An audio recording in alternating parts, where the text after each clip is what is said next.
हो जो जवान लड़के सोचते हो कि मैं सही नहीं बोल रहा हूं। आजादी का ये जो 75वां साल लिख रहा है ना, अमृत महोत्सव, इसमें बता रहा हूं गांधी का कलेजा नापा नहीं जाता, महसूस किया जाता है कि गांधी का कलेजा कैसे होता है। हाय हाय क्या कहने। आप बताते हैं कि गांधी कौन है। इतिहास की किताब पढ़ी है, ये व्हाट्सएप पे सुबह सुबह जो तुम्हें एजेंडा भेजा जाता है ना, जिसे तुम पोटी करते समय पढ़ते हो, उसी लायक ही है वो, क्योंकि उन्होंने भी व्हाट्सएप पे पोटी करी है जो उन्होंने भेजी है आपको। अच्छी बात है। 1932 में पत्रकार लिखे और इस बात को फेसबुक पे लिखना, मैं फर्जी राष्ट्रवादी नहीं हूं कि आपको कोई झूठ बोल के चला जाऊं। 1932 में गोलमेज सम्मेलन में गए थे बापू, सुनो कुणाल, और इंग्लैंड के महाराज ने उनसे मिलने की मंशा जाहिर की। चर्चिल कहता था अधनंगा फकीर है, हर अहंकारी ऐसा ही कहता है सत्य को। रावण भी कहता था कि फकीर है, ये कौन तपस्वी है, इसके साथ ये औरत क्यों रहनी चाहिए, मेरे पास रहनी चाहिए। चर्चिल भी कहता था अधनंगा फकीर है। तो राजा ने कहा कि बुलाओ मिलने के लिए गांधी को। तो आप कभी राजभवन गए हो मिलने के लिए राज्यपाल जी से, राष्ट्रपति जी से मिलने गए हो, तो वहां एक प्रोटोकॉल मिलता है। राष्ट्रपति जी को छुएंगे नहीं, इतनी दूरी पर बैठेंगे, जब इशारा कर देगा एडीसी तो आपको उठना पड़ेगा, ऐसा मिलता है ना प्रोटोकॉल। वो तो दुनिया का सबसे बड़ा आदमी था, और जिस इंग्लैंड का मैं राजा कह रहा हूं वो आज का इंग्लैंड नहीं, 2/3 दुनिया का मालिक। यूनियन जैक के नीचे पूरी 2/3 दुनिया थी। उसके एडीसी ने लिखकर भेजा कि ग्रे कलर का कोट या ब्लैक कलर का कोट पहनकर आप आए। गांधी पहुंचे, बकिंघम पैलेस के अंदर बग्घी गई, दरवाजा खोला गया तो हिंदुस्तान का 156 इंच का सीना अकेली एक धोती में, यूं ही अधनंगा। एडीसी ने जाकर कहा अंदर जाके कि साहब वो तो कपड़े पहन के नहीं आया। तो जॉर्ज पंचम बोला कि चर्चिल कहता तो था नंगा है, पर इतना नंगा है। हाँ सच है, आप पढ़िए। गांधी से मिले कि ना मिले, एडीसी ने पूछा सर बुलाऊं का वापस भेज दूं। राजा को मस्खरी सूझी। राजा ने कहा देखे तो सही कौन आदमी है, पूरा देश खड़ा कर दिया आपने पीछे। उसने कहा बुलाओ अंदर। आया, दुनिया के सबसे बड़े आदमी के सामने हिंदुस्तान का सबसे कमजोर आदमी खड़ा है, और जिस हत्यारे को तुम महिमा मंडित करते हो वो नपुंसक था। 28 साल की उम्र में उसने एक बूढ़े अशक्त को गोली मारी। मर्द का बच्चा था तो किसी अंग्रेज में गोली मारता। हाय हाय हाय। मर्द का बच्चा था तो मारता किसी ऐसे आदमी को गोली। राम नाम जपते हुए एक बूढ़े को गोली मारकर आप उसे क्रांतिकारी बता रहे हैं। क्या बात। मैं जो टिप्पणी पढ़ रहा हूं सुनेगा, बैठिए आप विराजिए। मैं बहुत बहुत आपका आभार व्यक्त करता हूं, बहुत धन्यवाद। मैं से आपका प्रेम समझ के लगा लेता हूं।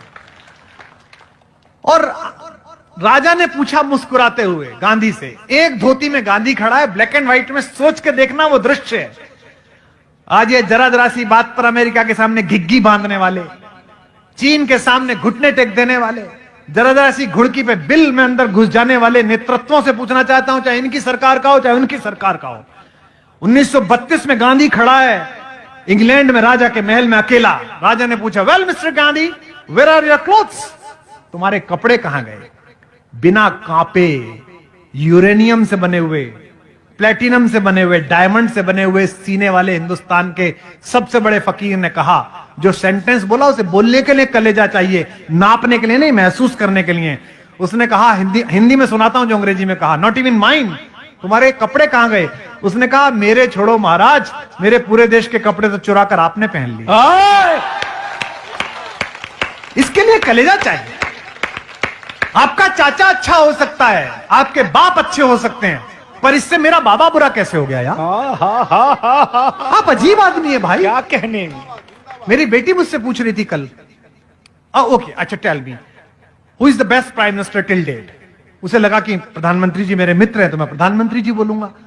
मैं आपको बताता हूं देश का सबसे अच्छा प्रधानमंत्री कौन हुआ। सभी ने अच्छा काम किया, नेहरू जी ने IIT IIMD अच्छा काम किया, इंदिरा जी ने प्रीवी पर्स खत्म किया, बैंकों का राष्ट्रीयकरण अच्छा काम किया, राजीव गांधी कंप्यूटर लेके आए तो बहुत अच्छा काम किया, अटल बिहारी वाजपेयी गठबंधन कैसे चले इस देश को सिखाया, नरेंद्र मोदी ने बहुत अच्छा काम किया, सबने अच्छा काम किया। लेकिन दोस्तों इस देश का सबसे ताकतवर प्रधानमंत्री था 5 फुट 4 इंच का। हाय हाय। कुछ लोग अभी समझे नहीं। लाल बहादुर, इलाहाबाद का वो लाल जिसकी बहादुरी से पूरी दुनिया थर्रा थी। वाह। 19 महीने शासन किया था शास्त्री जी ने। 1000 साल में पहली बार हम जीते थे पाकिस्तान के खिलाफ। पहली बार हमने लड़ाई लड़ी और हम जीते। और सेनाध्यक्ष ने आकर कहा कि साहब वो कश्मीर में बहुत ट्रबुलेंस हो रही है। बोले कैसे? बोले वो आते हैं मार के चले जाते हैं। बोले कहां चले जाते हैं? मारो वहां जाके। तो बोले तो सीमा के पल्ली पार चले जाते हैं। तो शास्त्री जी ने कहा पल्ली पार जाके मारो। तो सेनाध्यक्ष बोला साहब ये तो वार हो जाएगी। शास्त्री जी ने कहा देश के नागरिकों को बचाने के लिए शांति हो या युद्ध हो करना ही चाहिए। आपके साथ करा। हाय हाय हाय हाय। इतिहास को किताबों से पढ़ो, अपने नेताओं के चिंटू बनकर मत पढ़ो। इतिहास को पुस्तकों से पढ़ो भाई। ये लाइव जा रहा है, इसे लाखों लोग देख रहे हैं और मैं जानता हूं कि कल मुझे गालियां भी पड़ेंगी। छोड़ेंगे नहीं भक्त। फिर भी कह रहा हूं, और यहां भी बैठे होंगे, उनकी गालियों के बीच कह रहा हूं, आमंत्रित कर रहा हूं आप में से जो पढ़ा लिखा हो वो यहां आ जाए, एक माइक में दे दूंगा, आज बहस कर लें। इनका तो दुर्भाग्य है कि इन्होंने खुद ने ऐसों की फौज इकट्ठी कर रखी है जो बोल नहीं पाती। हाँ बिल्कुल सही। ऐसे बोलेंगे? जनरल अयूब 6 फुट 2 इंच का था। एक संवाददाता थे बीबीसी के, मार्क टली। कितने लोगों को नाम याद है उनका? पुराने लोगों को। हाय हाय हाय। बीबीसी में मार्क टली थे, पुराने लोगों को याद होगा। हिंदी बहुत अच्छी बोलते थे। मसूरी में उनका मकान था, मैं भी मिलने जाता था। तो जनरल अयूब से पूछा, हिंदुस्तान पाकिस्तान के बीच जंग का आसार था और समझौता होना था, हमारी वार्ता होनी थी।